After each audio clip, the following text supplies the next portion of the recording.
Salam Pashtana Jan, welcome to NexusTalk. Thank you so much for having me.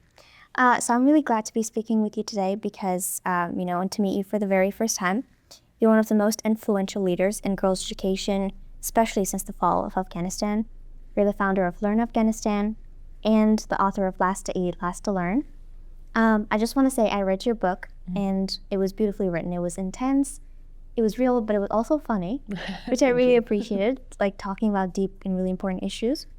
I have so many questions about the stories that you told us about, but I'd love to start with asking, what does your day-to-day life look like right now? Thank you so much, by the way, for that introduction. I also take a lot of pride when people tell me that it was funny because I'm a funny person and people are like, yo, it's so serious. You talk about serious stuff. I'm like, yeah, because I'm on BBC just for 2 minutes. I cannot be funny there. But I'm glad that I get to have interviews with people like you where I can open up and talk about stuff that is funny, but also like real stuff.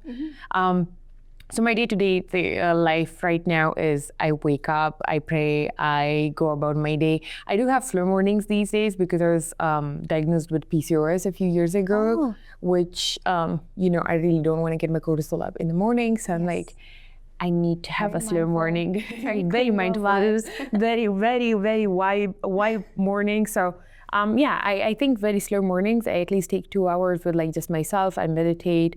I watch funny TV. I make sure that my breakfast is not high in glucose or like, in carbs. All those things. Yeah, all of those things. But I think at least 5 mornings I keep it that way, except like the weekends at least. And then I go about my day. Most of my days, I don't do meetings. I do a lot of deep work. Wednesdays is my meetings time, but I also am now in a place where I take 1 hour for my lunch. That's so, great. I'm discovering random stuff. I used to read a lot. I discovered reading back now because I listened to books, but I couldn't read books. So I'm reading these days a lot. And yeah, it's been a fun time. But my weekends and weekdays when I'm in the US are very slow. And I like to keep them that way because during my season from March up until May, I have to travel a lot, or from September on to November, I have to travel so much. So the rest of the months, I just like to keep it slow. I like to have my morning walks. I like to have my morning chill routine. Yeah. And I like to cook sometimes. So yeah, that's pretty much my day. Yeah. And that's great for your mental health as well, because doing this work is really... Oh my God, it's so exhausting and taxing. Yeah.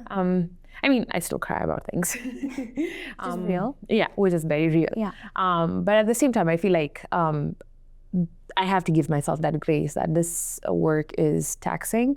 A lot of people depend on it. Almost 100 people work for me at this point. So I'm like, wow, that's 100 families, right? And there are like 2,000 students who are like enrolled in different programs and stuff. And I'm like, okay, that's 2,000 families, 4,000 parents, So I have to be mindful of those things where I don't let it take so much toll on me right now as I used to. But it still does take toll. And you mentioned 100 people work for you. People who've just tuned into this conversation might be like, why? Because we haven't asked the main questions yet, but we'll get to that. But you grew up in Pakistan and your early years were spent there up until 2016 when you left to Afghanistan. Can you tell us about your early years in Pakistan? What did that look like? So I grew up in Surkhab, which is like a refugee camp where like people from Kandahar, especially from Maruf, where I am from, or my district is, would live and still do, if Pakistan lets it. But for the most part, I think growing up, my childhood was definitely very privileged and happy. The reason I always say privileged is because I think I had everything that I needed to grow up. I had not only love from my parents, I had a lot of attention, which nobody should be giving so much attention to, a young, big kid. But I'm grateful for that. I think I had a lot of like the will to speak louder, to be myself, to be crazy, My family still makes fun of my hair because when I was young, I had like curly hair. I still do.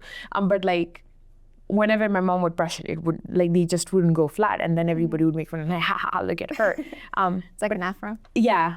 But nobody ever said like, oh no, she needs to like tame it or do whatsoever. My mom still makes fun of it. But my point is like, I had to be that crazy person to be myself. I used to go to all sorts of classes, Pashto classes, Persian classes. I used to have like history classes from Afghanistan. We used to have teachers like that. So growing up until age 13, I think was such a joy. With my family, yes, we were exposed to a lot of violence. Yes, there were times where 9/11 happened and the whole village men left for Afghanistan and they were fighting against the war on terrorism, against the Taliban, just to make sure, people understand that.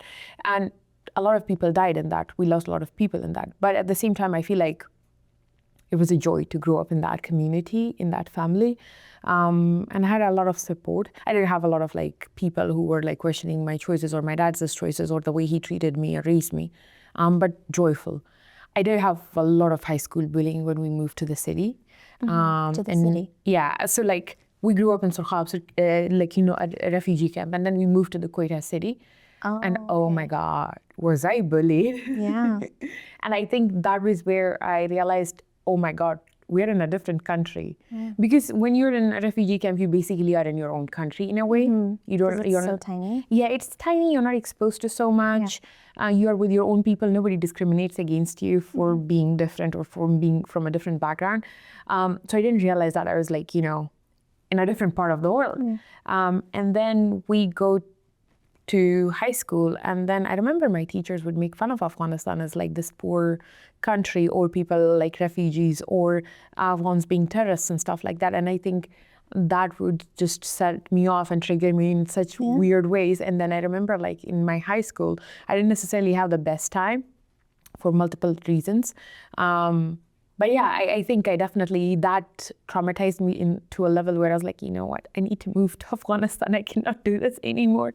But yeah, that's all in all growing up. Yeah. So you finished high school at what age? I finished high school at age 18. I did my O-levels at age 16, yeah. So at age 16, you were accepted into a preparatory program associated with Oxford University. Yes. Anyone that I know would be so thrilled because this is a really rare opportunity, and they would find any way to go to Oxford. But you did something else. You decided to not leave the refugee camp and return to Afghanistan to pursue your bachelor's degree. Yeah. This is really rare. Most people, as I said, would decide to go. What was the motivation behind making that decision for you? So I've been discovering this a lot lately. So first of all, I was not only accepted into this program, I was also accepted into a lot of other prep programs throughout Europe. One of my dad's friend was really keen on making sure that a lot of kids from the camp went to prep programs. So a lot of us were actually accepted into those programs. And I remember there was a program in Luxembourg, University of Luxembourg, even there, when I was accepted, that was my first choice too, in a way. But whenever I got accepted, I got those letters. It was a great validation for all the bullying that happened in high school. For me feeling that less of myself or that little myself, for all the body shame, fat shame, or identity shaming. But at the same time, I have to be very honest with you. When we were growing up, we were also the privileged kid who could go to an English medium school, or to a school where, not only a school, a lifestyle where we could study whenever we wanted and had that right. So when I moved to Afghanistan, when I started visiting Afghanistan, the first thing I discovered was actually education was not such an accessible opportunity for everyone. It was not something that everybody had access to. When we were growing up in refugee camp, we had a school in our home. So basically, a room like this was dedicated to learning, and girls would just show up and they would learn, And I was very much used to that idea. I was like, oh, people do that all the time. And then I go to Afghanistan and I realized cities like Spin Boldak, that is a very thriving city, by the way, even now to this day. They didn't have girls' schools or boys' schools. And the school was for boys was up until grade 6. And that's where I realized when I was talking to my own cousin how she was learning at home in English. And she, I still have that picture from that time where she's like, I want the government to make the school. And I was like, me being me, I was like, excuse me, we don't have a school here. What did he just say? A shock? To my shock. Anyway, so that's where I realized I was like, I want to do something. But even before that, I feel like my father instilled the idea of service, that you have to be someone who is in service to their country, to their community, to their people. I carry that with me. I definitely thought that I would do that after learning or after being done with my grad school, or even PhD at some point. But I think that was the time where I realized, I was like, oh wait, I cannot wait. I cannot be going to all these places and schools and stuff. I think I have to do it now. Call it whatever, complex.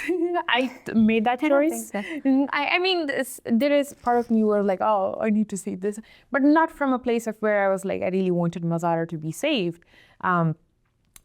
But in a way, I just wanted to be friends with her. I wanted her to like me, and I wanted her to learn, just like I could learn. And that's where we realized that, and I declined the opportunity to go anywhere but Afghanistan, because I still could have an opportunity to learn in Pakistan or other cities or other countries. But I picked up that choice and I stick to it. And to me, it definitely was not an easy year. My mother was very furious, but I am so glad I made that choice, because when I look at it now, I think now I have people over 18 provinces and now almost 34 provinces, inshallah, by March, where I can call on them. They trust me with their kids. They send their kids to school. So if I couldn't have done that, by the time I would have returned from my undergrad, there wouldn't be in Afghanistan where I could work, where I would have the right to work. So I think that teenage self, that furious, entitled person. That is so cool. That is so cool to hear. And you said that you returned to Afghanistan. You went to Kabul for your undergraduate degree to study at the American University of Afghanistan. And one of the things they mentioned is the culture shock for you, which I found really interesting.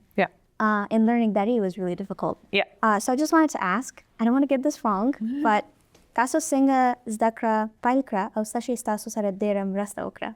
Do you want me to say that in English or Farsi? I just wanted to flex my Pashto skills. I love that. Just so you know, I'm taking Persian classes for literature right now. Right now? Yeah. I have a teacher who's from Iran, but he's teaching me from Spain, and we're talking about Shahnama right now and doing a lot of classics. I have to study that. I mean, I was watching Nashinaz the other day on BBC, and in this podcast, he was talking about how his mom knew the Persian literature, and I was like, if she did back in the day, I need to do it now. You can do it too. Yeah, so I think, but also my dad was very big on us learning Persian, and when we were in Quetta, we would go to Khana Farang Iran to learn Persian. I sucked at it because I sucked at a lot of other things too. I didn't learn piano at all. My dad wanted me to learn piano. I was not good at it at all. My brother was good. But all in all, I think when I went to Kabul, I think the culture shock was not from the fact that I couldn't speak Dari properly or my dialect was so off, or the fact that people my age were different. No. I think I fit right in, and I'm supposed to go to DC now, and I have so many friends from Kabul, and they're from all over Afghanistan, but we all got to know each other at EUF in Kabul. I'm almost done line up dinners and lunches with them, and all of the girls, they're amazing, They make fun of my Dari, but it is what it is. Can I hear a little bit of it? See,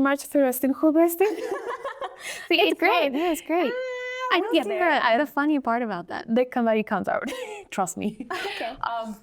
So I don't necessarily I feel like I didn't get discriminated at AUF. I did get a lot of discrimination outside of that for different reasons.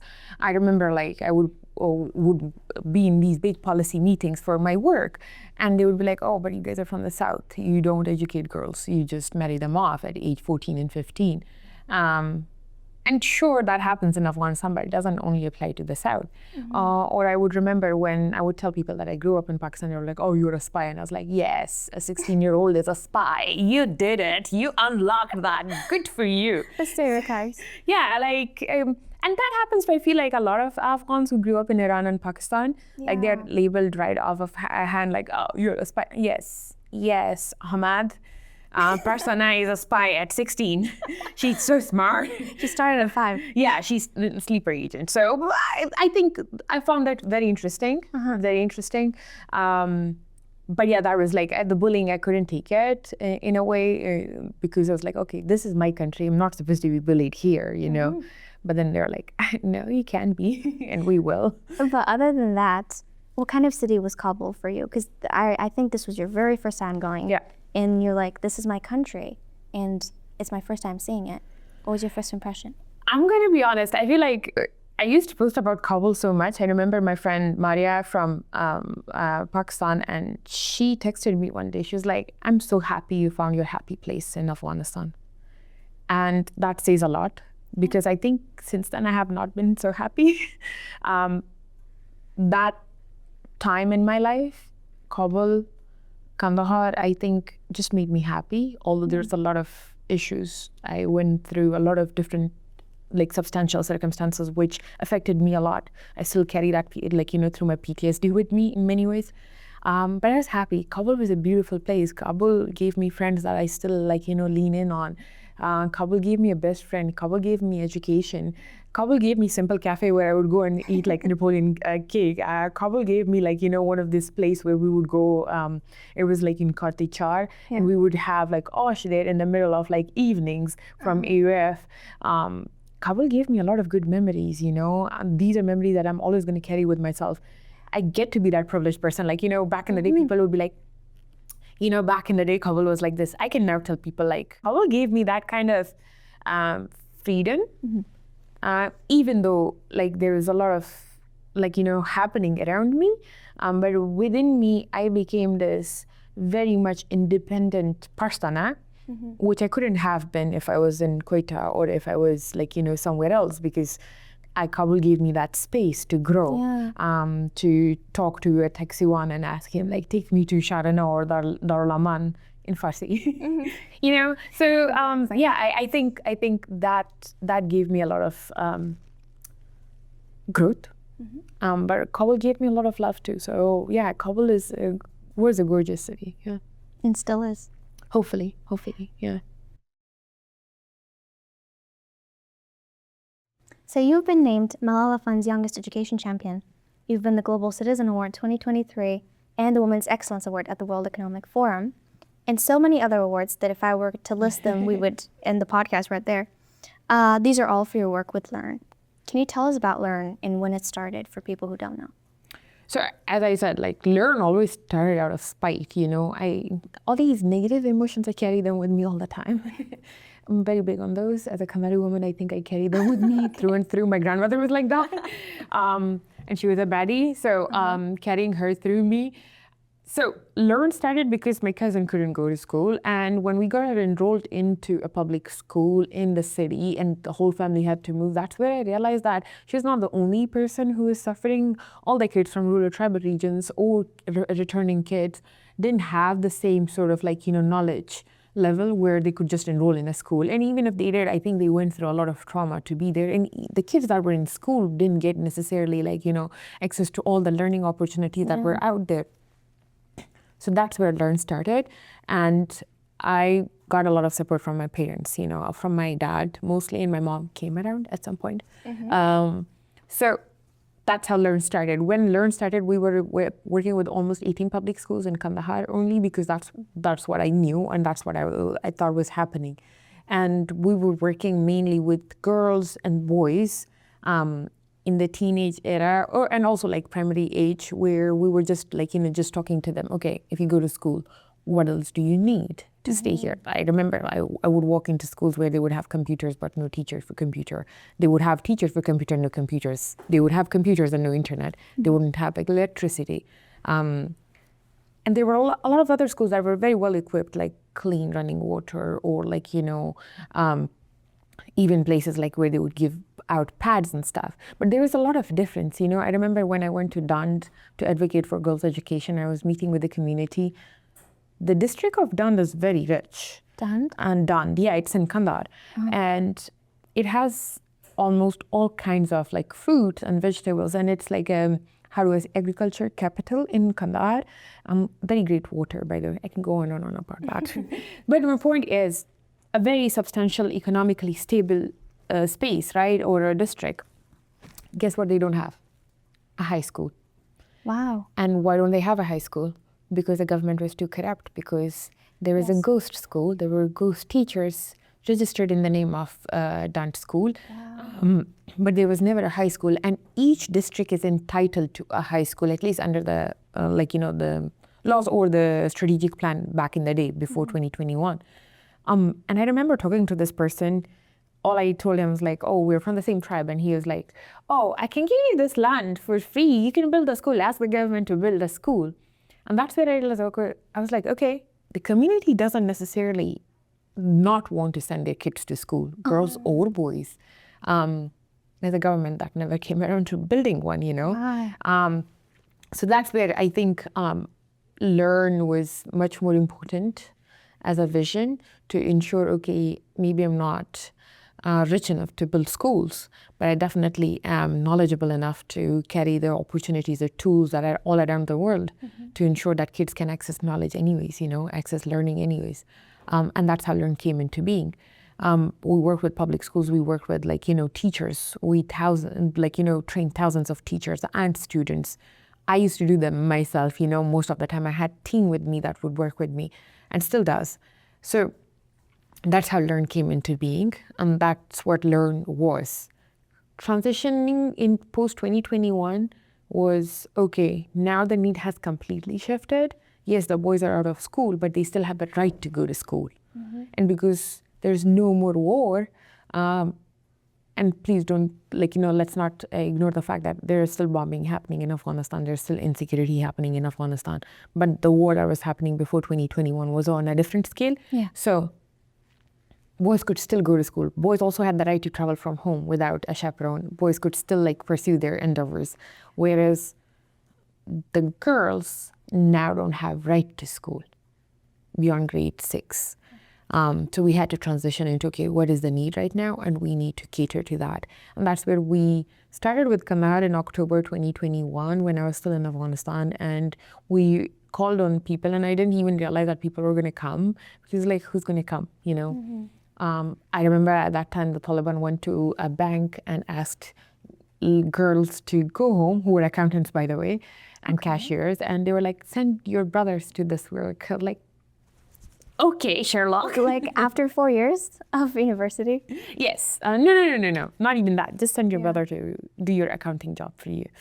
So that's where, when I called on the students and teachers, almost 30 teachers showed up, almost 100 students showed up. And we started with Kandahar. And then the word just spread. People from Helmand reached out, Bamiyan reached out, Takhar reached out, Samangan and Faryab. So we started having more and more schools. People would just show up to those places. And they started trusting their kids in those spaces. And now we have 19 schools in 18 provinces. And we're right now in the middle of a scale up to all the 34 provinces. And now we're in all 5 zones. We teach in all kinds of ethnic languages. We are working with all kinds of communities. And these are places that I've never been to in Afghanistan, But it's happened. Impact. Oh, yeah. And I'm very grateful for the fact that there's a lot of things that can, not be expected. But it's also the privilege to be trusted, to teach someone's kid even though they have never met you. Yeah. Even though you're not from the same background, even though you have never been to that community. And I met parents from Samangan in 2025, April. I hung out with the teachers and students. I hung out with students from Bamiyan and Daikundi and Kandahar and Helmand. And the one thing that was similar among all these kids and their parents was all of them loved their daughters. All of them loved having the idea of their kids having an access to more opportunity. And I remember talking to the teacher's father from Samangan. He was like, I have so much respect for my daughter right now, because he saw how we treated her, how much respect we had for her. And when she went back home, she told our board member that she's now more respected and she's asked for decisions in her family because she was valued in her workspace, and her father saw that. And I remember talking to students' father from Kandahar, and I was paying them DSA, daily substantial amount. And he was like, even if you don't pay us, we're still going to come here for my daughters, And I just thought to myself, I was like, he's someone who just works a regular daily wage job, and he would do that for his daughter. So that is Learn now. That is amazing. That's a great story. And that is really what empowerment looks like, on the ground. Oh, yeah. Real people. And I just want to say, before Learn got to that place, you had to go through a lot to establish Learn. Oh, yeah. And one of those things was to get funding to start the work. Yes. And this was happening while you were a student at AUF. Yeah. And I remember one of the stories you told in the book was that, after 1 hour long presentation for someone, the man that you were, asking for funding from, he stopped you and asked, why would girls need to be educated at all after a 1 hour long presentation? I found your reaction really interesting. Can you tell us that story? Sure. Yeah. I mean, to an extent, in a way, he was also questioning the basic instinct, like you entering someone's home, they're making landi for you, which is like the best meat out there. It's a dried meat. If you're not an Afghan, you don't know about it, but it's a dried meat, which is the best meat out there. And landi is someone that you make for a special guest, right? And them making landi for you, them opening their doors to you, them making sure that they sit with you, especially in Afghan culture, a man listening to you is also like, an older man who's never been to school, who doesn't have to listen to you, but had to because of the tribal ties I carried, The funny thing is, he looked at me and he was like, look around. We live in mud houses. We don't have a paved road. Our women, when they go into labor, they just deliver here because home, hospital is like 3 hours away. We barely have 3-4 cars in this village. And to his point, he was like, why do they have to learn? Boys don't learn here. And that's where I realized, I was like, okay, I can go the Humanites way, or like, it's not right. Or I can go the logical way where I make him an ally. So I was like, you know what, I'm going to do research and come back to you on this. Yes. And I went back and I realized that he admired, following the code of Islam, and he prayed 5 times a day, and he expected all the women in the family to do the same thing. And they did Karavi when it was Ramadan.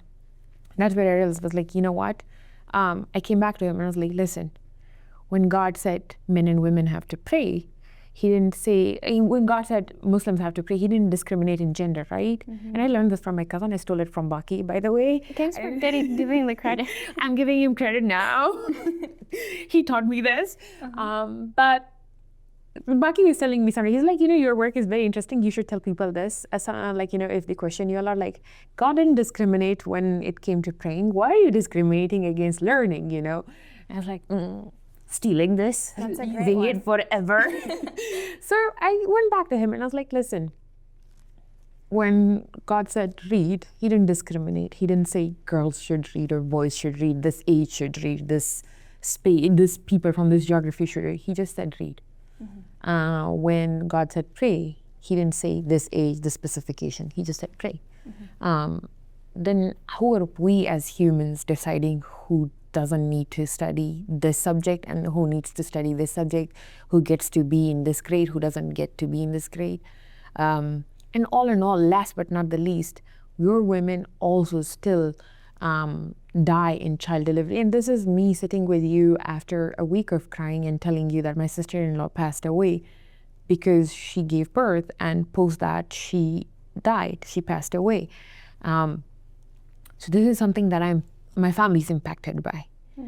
This is something that I've seen all around a lot, And I talked to him. I was telling him how when they are giving birth, they might continue to give birth. You might continue to lose women. You might continue to marry off younger girls to replace the mothers for these girls. Or you educate your girls, and in 5 years, up until that time, we send you midwives, we send you women on a weekly basis. And then at some point, you have your own midwives. You don't need doctors. You don't need hospitals, Or you have someone who can hold your hand. And I think that's where he realized, he's like, okay, that's something doable. Because I'm not expecting someone in Daman is another district in Kandahar, to build rocket spaceships or something like that. I'm just expecting them to have access to basic healthcare and education. And I think as women, and as men, that's a very, very basic right. As Afghans, that's our basic right. So yeah, that's how I negotiated my way out of that. I second that, what you said, because there are some skills that, are necessary, not just because they're rights, it's because it's survival. Oh yeah. You need to know basic things. Definitely. And also to talk about, this ideologies that you have, this mindset that you have, equality begins from home. Yeah. And I think your parents have played a big role that you talk about in the book, in, the values that you carry with your work and learn and right now. Yeah.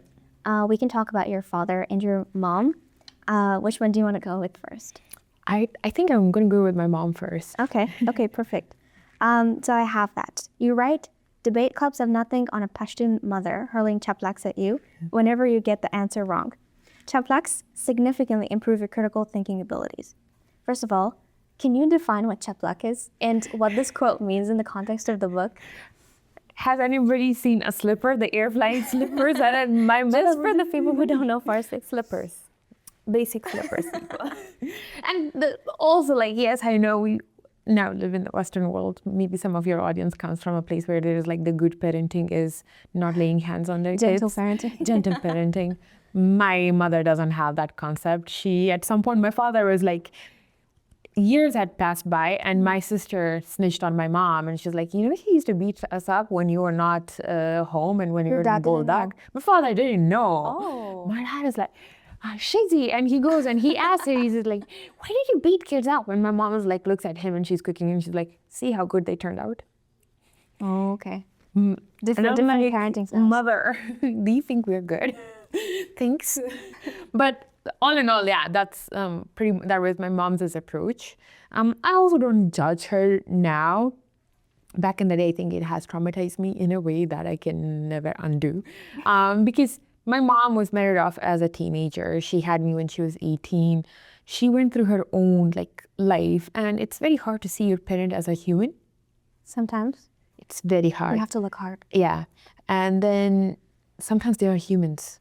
Also, the one thing is like the first baby is almost like the first cookie or whatever first you make. It can be just born, yeah. We're guinea pigs. We're experimented with because you see your parents growing older and then they become so softer with your younger siblings and they don't have the same like parenting, and then you're like, well, maybe I need to be the parent and take all of this in my hand because I don't know how my brother is like, behaving at this table or something like that.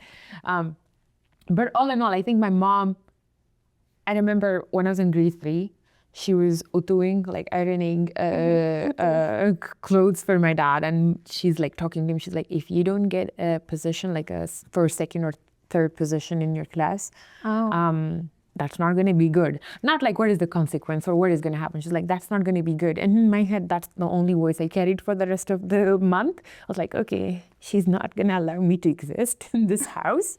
I need to do better. I'm going to be kicked out. Yeah. And like on the other hand, my dad, like there was a time where my sister failed her exams and my dad, like she went to my dad and had her result card and my dad just wrote on it, she's also passed. Like he was a chill man. He was like, okay, so what if her year is wasted? In my eyes, she passed because she went to school. She put her energy into it. Yeah. Two different kinds of parents, At the same time, I think with my dad, he was more like, if you were like, if you, like my mom was more like, be kind, be compassionate, but you also need to be like good at things. My dad was like, you don't necessarily need to be super good in everything. You need to go to those things. You need to go to your piano lesson. You need to go to your religious class studies. You need to be a good kid. Yeah. But you need to have certain values of like being just, being fair, make sure that you don't lie. Have those values with you, but like those are more like moral values rather than like my mom being be kind, be compassionate, be nice, So my mom definitely has become a softie.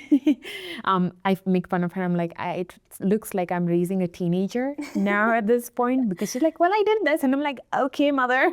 You changed her? Oh yeah, big time. I feel like from the time that she raised me to the time that she has raised my sister, two different mothers, I would say. Even to my brother, like different parent altogether. And her now in her mid-40s, she's a very different woman than she used to be. So yeah. But I think she could have been softer. A little feedback. Well, maybe if she was softer, we wouldn't have this Pashtana, right? I don't know. It would have come with the full package. I don't know. No, the positive and the negatives. I feel like it has turned you into really... Oh yeah, a very strong person. I think also like in Persian we say ghairat. In Farsi we also say that, ghairat, I don't know, honor. Honor. Yeah, I think that's a honor. good translation. It's because there's also like ghairat, pride, but I don't think it's pride. It's more like an honor thing. And my mom took a lot of like time holding on to that honor in a very different way, of course. And I think I nurtured my honor in a very different way. So me standing by my word or me believing in something and being loud about it is honorable to me, and I stand on that honor, So I think that was nurtured because of her. So yeah. I love that. Yeah.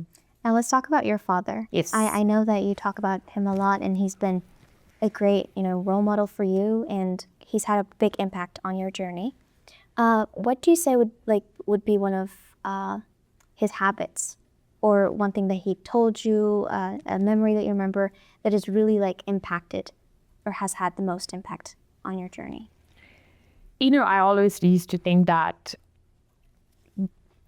maybe he was this feminist because he was my father. You always want to sound important and feel important. Yeah. But the funny thing is, I have realized over the course of years, reanalyzing, thinking about his habits, the way he used to talk, the way he used to conduct himself, I have realized my father was a Khan for 30 years of his life. In 30 years of his life, not a single woman who asked for divorce was denied. Not a single woman who asked for her child to be with her after the divorce was denied. Not a single woman who came to my dad for asylum and seeking support when it came to domestic violence was denied. And I remember this one day, my father came home. He's very sad, and I'm talking to him, and he's like, I saw this woman who came in this Maruf car, and the Maruf cars is basically like rental cars that go from one place from the city to Maruf, the district where we're from. And he was telling me how this older woman was carrying so many things, and she was wearing the black Maruf scarf, which is almost like the Iran scarves.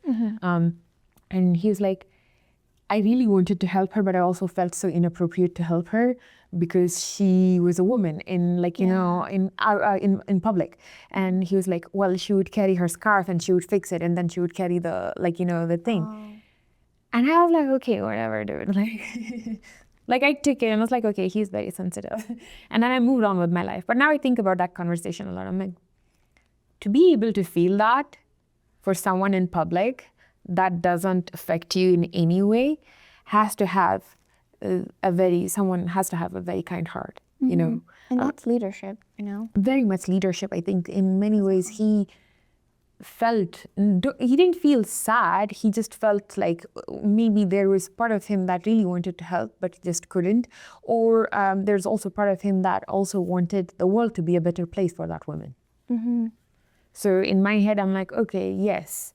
Him as a person, I think, just like the way he would talk to women in our family, he would be very kind, very, how do I say this, treat women nicely in Naltana and be all kind to them. And not because women are soft, no, because he respected them. And that's one thing, women in my family, when I talk to them about my dad, they're like, oh, your dad never once said something that made me feel bad, or even was unkind. So I find that very interesting, that was the value that he carried as for women, And then the reason I talk about this very openly is because people are like, oh, if you're a tough man from Maruf who's also a Khan who wears a turban and has been in so many wars and has seen so many violence and has lost so much family to violence, you must be someone who doesn't laugh. And my dad laughed. Yeah. He would eat candy with us, He would watch funny TV with us, and he was nice to people, he was kind to people, he was kind to women. And I think that's the kind of leadership that I really seek in people around me, and that's what I focus on a lot not only with men who work with me. I see how they conduct themselves around women. Yeah. Wow, that was really a great answer. Because I think so often in Afghanistan, leadership has looked like a lot of self, yes. Egotistical, and that's where corruption comes from as well. Oh yeah. I feel like even my dad, when he used to be Rais Irtibat Kharja, which is he was the Southwest Division head for foreign affairs, or the foreign ministry. The reason he walked away from that was because he felt like there was too much corruption and it was not good for his soul. And he had a lot of lands, and he was very happy with what he did. So that for me is very interesting, because I never talked to, he would never talk about that corruption in that way. And then one of his friends, he was telling me how my dad had access to so much money and he could have done anything and he didn't. And I was like, okay, good man. I respect that. So in many ways, I feel like apart from all of this, leadership, male leadership, especially patriarchal leadership, tribal leadership is seen in a way that you have to be super conservative. You cannot be progressive. You're supposed to have an iron fist. You're not supposed to treat people with kindness. You're supposed to be in this weird way, like backroom ally to just men that you like. Like stiff. And I was like, you know what? No, I'm good. Thanks, you can hate me, but I'm good. And he had a lot of great allies, like men who didn't go to school still love me and appreciate me and support me in the work that I do and would move mountains for me, so. Yeah, and as I said, he's had a lot of impact on you and how you, approach your work with Learn. Yeah. And I want to talk about leadership with activism. Do you call yourself an activist, or is that more of like a leadership? I do call myself a social and political rights activist.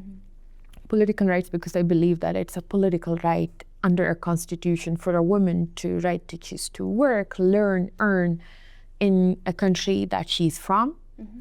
And also because we are from Afghanistan, and the women of Afghanistan for the past 3,000 years have carried that ancient leadership within them, that ancient activism with them, starting from like Roxana, who was like, the wife of Alexander the Great, who was a Bactrian princess, from Badakhshan, present day, was an amazing woman. She defied Alexander and told him, you're not son of God.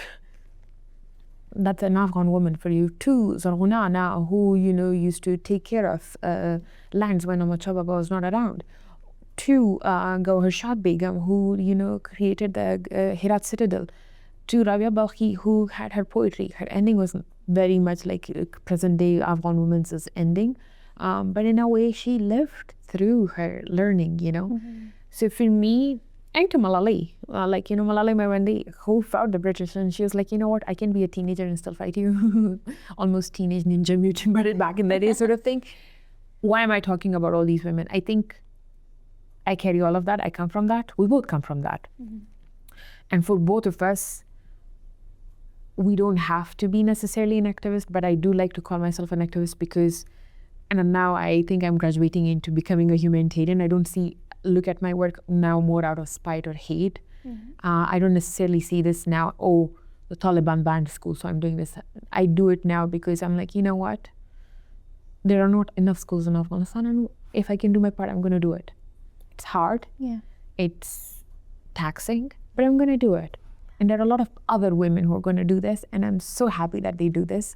And all in all, we can make this happen, So I think I have graduated into more of a humanitarian space now, but I definitely am an activist at heart because I still so much believe that a young girl should be able to walk to school. A young woman shouldn't be worried when she's teaching in Afghanistan. A young woman and girl shouldn't be confined to being a reproductive system. She's a citizen of Afghanistan. She has the right to exist on that land as free as a man. And that has to be recognized. And that is the activist in me. The rest, I think, definitely is more humanitarian at this point, yeah. I love that. And also, like, one thing I have to tell you is, I think leadership comes with the way you look at things. When you choose to do something about it, you become a leader. You don't have to be at a different age. You don't have to be an activist or a humanitarian. When you see something happening and you see a better way and you challenge that, even though there's a lot of noise and hate or discrimination or challenge, when you stand against that, when you challenge status quo, you're a leader. And you can be someone who is 4 or 5 years old me when my uncle asked me, why are you going to a co-ed school? Or you could be the 16, 17-year-old me where I was still like, being a brat to ministers. Or you could be a 28-year-old me who still is wanting to open schools and scale up schools in the heart of Afghanistan just because I believe that that is my right as an Afghan woman. I take a lot of pride in that, so. Yeah, and I think you already talked about this a little bit, but I can imagine that, activism has looked different Oh, yeah. throughout your life. How do you think now, you said that you're now more of a humanitarian and you call yourself more of a leader because you are taking action, your work is having that impact on people on the ground. But anything else that comes to mind when you think about how it's changed throughout your life? I think with also, I have to let my intrusive thoughts talk here. Let take over a little. Excuse me for that. Okay. But also, like, Afghanistan, because it was so saturated, it was a small country. A lot of, like, the world just came in running, let's save Afghan women, you know, for the past 20 years, 25 almost. What they did was, like, made Afghanistan this project for human rights, project for school rights, project for every kind of rights, project for gender equality units that were there. And they were so, like, you know, maniacal and devious in many ways, because I would look at them and they were just there. They didn't do anything.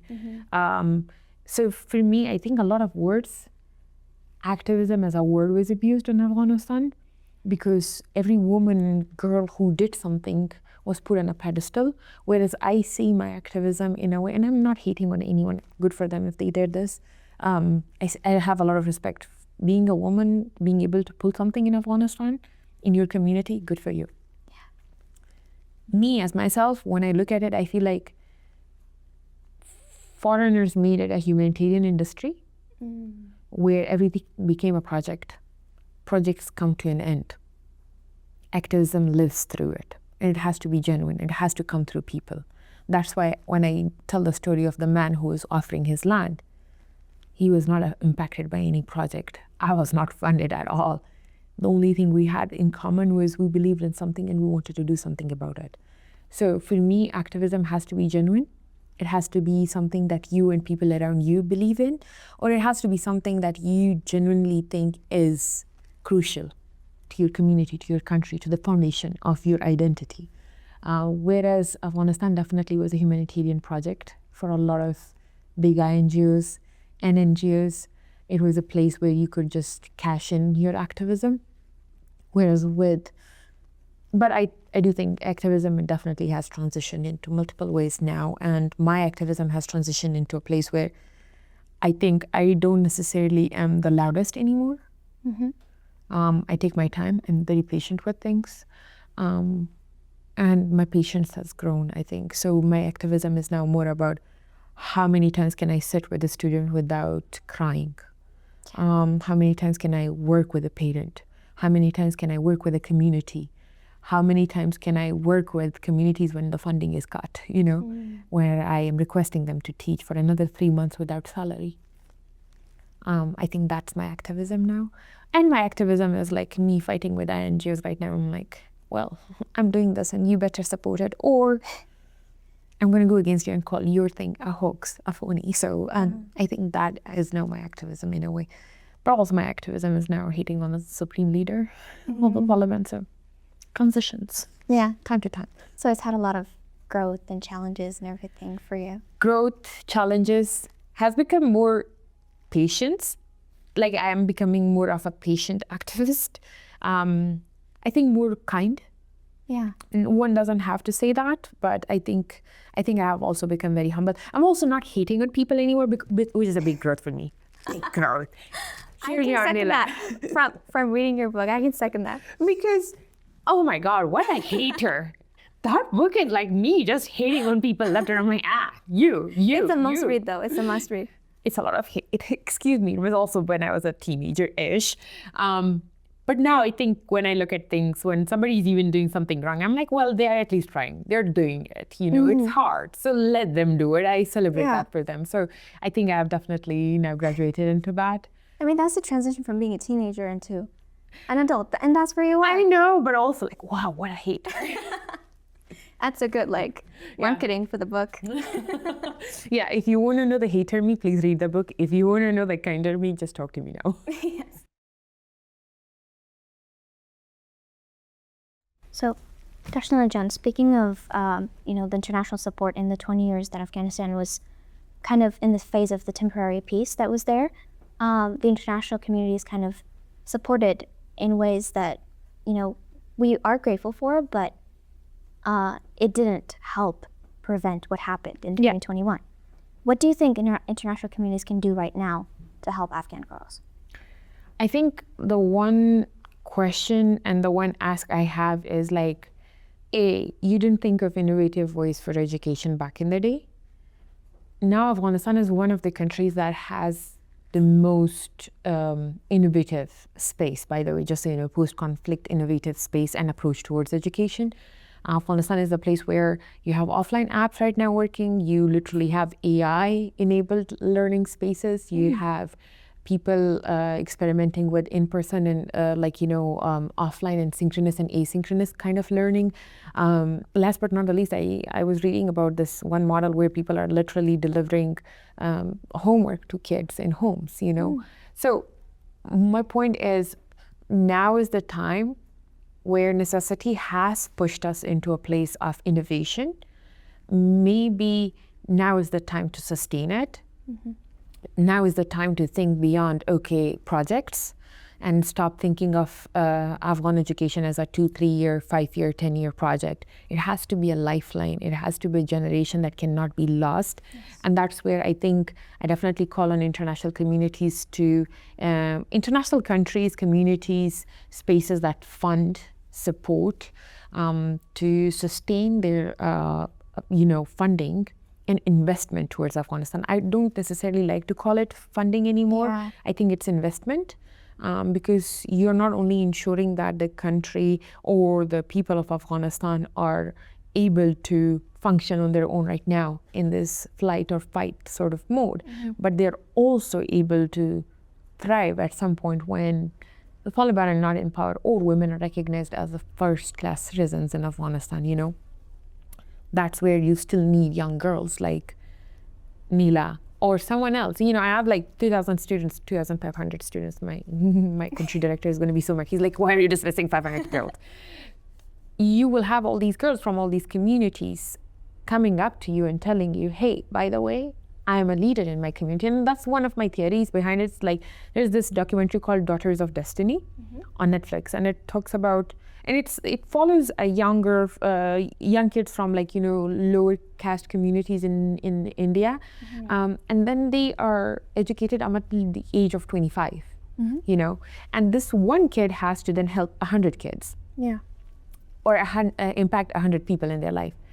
And in my theory, I'm like, okay, 34 provinces, 100 girls per province, 100 girls educated, who will hold their hand from grade 7 up until they become someone. So right now, girls who have graduated in 2025 and beyond are going to have been enrolled in midwifery clinics. So for the next 24 months, they're going to be becoming a full-fledged midwife in Afghanistan in 4 different clinics in 20 provinces. The second track right now is them becoming mental health practitioners, because again, Afghanistan is one of the countries with the highest mental health crisis and the highest female suicide rate, just so you know. So we are right now ensuring that young girls become mental health practitioners. The third track that we have right now is we're ensuring that young girls are not only enabled and empowered when it comes to AI and data, but they're also the ones who can be the pioneers in this industry. So we're training almost 200 girls into that. It's going to take us almost 2 years to do all of that. These are pipelines that are not just going to happen under one project. And trust me, nobody's funding it. We're taking budget, except the midwifery project. We're taking it from core budget, but this is something that I believe in. Why am I doing this? 100 girls graduating in Ghazni is 100 girls who 20 of them are going to become midwives in the next 4 to 5 years. 20 of them are going to become mental health practitioners, teachers, whatsoever. But 60 of them can be data scientists, can be AI ethicists, they can be AI instructors, they can be part of the AI industry, you know? And those are things that a Talib cannot ban. That's something that is it just opens the doors to a very different universe. Anyone in the world can hire you. Anyone in the world can make you give you an offer that you can just take and still work with. So 100 girls in Ghazni, 100 girls in Badakhshan, 100 girls in Kandahar, all of them are going to be the future. Yes. We might not live through all of this. We might not be able to see it all, but that's my sort of like, end goal with this model is to ensure that these girls just don't end up becoming a project where they pass out and they're done and then they're still married off. Not that marrying off is a bad thing. Good for you if you want that as a choice, but not because you're at home and you can't pursue your education or you can't have a job. So my goal is learn and earn, and very keen and big on that. And that has to be an investment because Afghanistan as a country, the economy, the GDP is something that women have to contribute to. Yes. These are tracks where women will be contributing to. So all these international community has to invest in a space, in a resource that is self-sustaining, where you don't have to lobby to governments to fund girls' education. Come on, we're in 21st century. I don't want to debate anymore with people on going to school is important. Yeah. We have to get over That's an it. established fact. Yeah, that's an established fact. Get over it. Get to the 21st century. My fact right in this point is, how do we sustain this beyond public schools so that when a public building is closed off, learning doesn't stop. A girl doesn't stop her progress just because a few men think differently. So international community definitely needs to invest into that model more, invest into sustaining these efforts for the long term. Yes. So that's my ask from them. And you talk about girls' education and its importance, and I, of course, as a girl, understand the consequences of not getting education. Yep.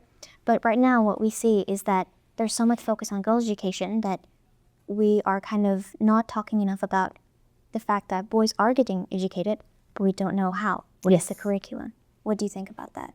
That's a very good question. For a minute, my heart skipped a beat because I was in Japan and I was sitting next to this woman and she was like, and the Taliban had visited them and she was like, well, the Taliban said that everybody talks about girls' education and nobody talks about boys' education and blah, blah. And I was like, well, didn't you have like 2 brain cells and just ask the fact that, well, boys are not banned from school. Yeah. Boys can still pursue school up until grade 12. What you teach them is also another problem, by the way. So I love how Taliban play this little game of like, well, men also don't get education and boys are also like, not talked about. Yes, but they're not banned. Girls are banned. 2 different things. Yeah. Second thing is, yes, we have to be concerned about how the curriculum has been changed and challenged. I was looking at history books where Mullah Yaqub is apparently now the person who has fought the invaders. And Anas Haqqani is someone who is now seen as a hero. So the history. The history of books, and women's literature is completely banned right now. Any woman who has written a book in Afghanistan cannot be read and studied because it's banned. So when you look at things like that, you definitely have a question of like, okay, where's my country headed? Yeah. What are the young boys going to learn? How are young boys going to react to that? If they're going to be brainwashed. I also there's my professor at some point, which now I'm like, oh my God, so sad for your ending that you're doing this. What a loser move. He wrote paper where they're like, oh, madrasas is a place where women are finding their religious freedom. And I'm like, oh, wow, Ahmad, amazing insight. And nobody knew about that. It's crazy. Madrasa is not an alternative to education. Of course. Madrasa is a basic right for anyone, just because we're all Muslims. Not that Afghanistan is all Muslim. There are also Hindus in Afghanistan and Sikhs and some Jews. So my point is, religious right cannot be seen as a political and social right. Everybody learns Quran. That's a basic right. But it doesn't mean that everything else is replaced. It doesn't mean that young boys are completely forgotten about all of this. So again, I digressed, but my point was, yes, the boys are not discussed a lot, but the boys are also not discussed because they are not banned. Okay. But the boys should be discussed in the context of what is the National Education Strategic Plan for Afghanistan. There is none, by the way. You can go to Ministry of Education and stalk them a little. Except their bio on the minister, there's nothing else on that website that could give you an understanding of what are they teaching right now, what are their plans for the past 5 years, what has happened, or the next 5 years. which a country, by the way, should have if they have SDG Goal 4, which Afghanistan has been funded for. So, and then again, like you see books, pictures, where the history is being changed. You see decrees on women's books and literature. And then last but not the least, again, this all transitions into all, oh, but women can still go to madrasa. Well, that doesn't replace education. Yes. So all of those points have to be like, simultaneously discussed about, talked about, and challenged. But I do agree with you, we don't know what the boys are being taught, what the boys are going to have views on in 10 years. Yeah. So education in general is kind of at risk. Oh, not at risk. It's under attack. It's under attack. Afghanistan right now is under attack when it comes to education. You literally are taking away from a generation, from their identity, from what they come from, just because you're dumb. And for people to understand what really happens when women of a society aren't educated, if the ban on girls' education was lifted tomorrow, what long-term damage would still take generations to undo? Let me give you an example. We had the internet blackout happen twice. Yes. Just 2 days, right? 24 hours, 24 hours. I can still tell you that I get monthly reports where girls are unable to log into their work or phones or classes. Why? Either the families are worried that the phones are being traced, the lines are being traced, girls are spooked, the internet is bad, people are unable to afford it anymore. But the whole other points that I was trying to tell you, it has set us off by so much. We're supposed to have like thousands of girls enrolled by this point, but we have 2,000, and the 500 number just got added for Jan. But for January, I was still reading that internet blackout has still offset, just 48 hours has offset hundreds of girls, has spooked hundreds of parents into enrolling young girls into school because they're worried. The phones are tapped, the lines are tapped. And with what is happening with the way China is conducting itself in Afghanistan, it could be like, state police sort of thing right now happening in Afghanistan. So all of that. Now, with that being said, that's just 48 hours. You have years and years of girls not going to school. Years and years of women who were 12 or 13 are probably now becoming 16 and 17. So you were supposed to be in grade 7, 8, 9, 10, 11, 12. And now you're going to start from grade 7. How is that fair? How is that right? And how do you make that happen? Because it also takes a lot, like when you're younger, I studied education for my master's. When you're younger, you learn faster. The more you grow, the more time it takes. Yes. You could sit in accelerated learning and still can, take time for you. I'm 28, I'm learning Persian, and it's taking me time. The same applies to all these kids, all these young girls. And also, not all these girls are going to wait for schools to open. Some of them are going to be married off. Some of them are going to become refugees, or who, by the way, have. Some of them are going to be IDPs. Some of them are going to end up, in very different life circumstances. Why? Why is that even happening to an Afghan girl? What is her fault in all of this?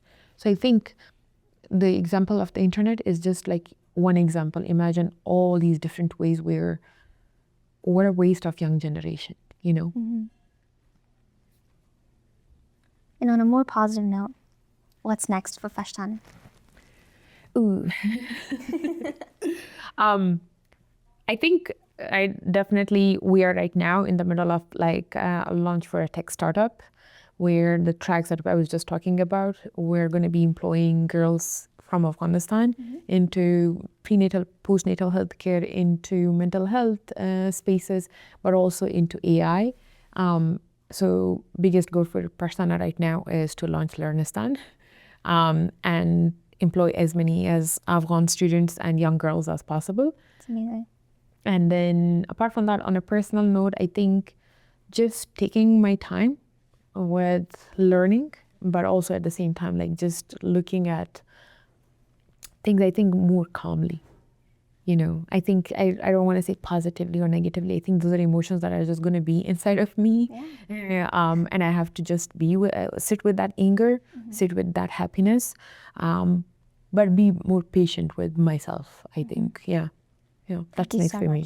Thank you. Thank you. This was amazing. Thank you for your time. Thank you for sharing the wealth of knowledge that you are.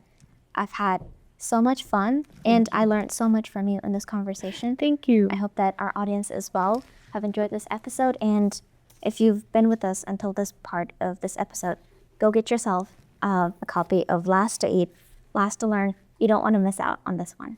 And until next episode of Nexus Talk, stay informed, stay inspired.